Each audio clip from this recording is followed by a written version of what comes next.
நம்ம ராக்கிக்கு இந்த ட்ரெஸ்லாம் போட போறோம். அங்க பார்க்கலாம். இது போடுறது எவ்வளவு கஷ்டம் எங்களுக்கு தாங்க தெரியும். வாங்க போடலாம்.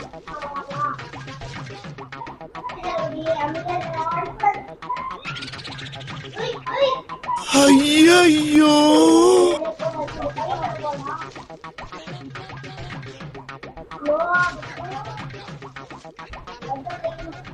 காலங்காத்தால உனக்கு குறவழி வரைக்கும் தோட்ட போட்டு வண்டியில ஏத்திட்டு வந்துருச்சு.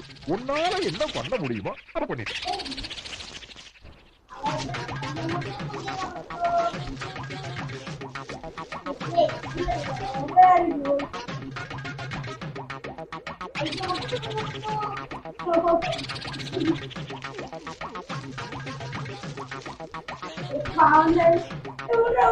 நானே போடுறேன்.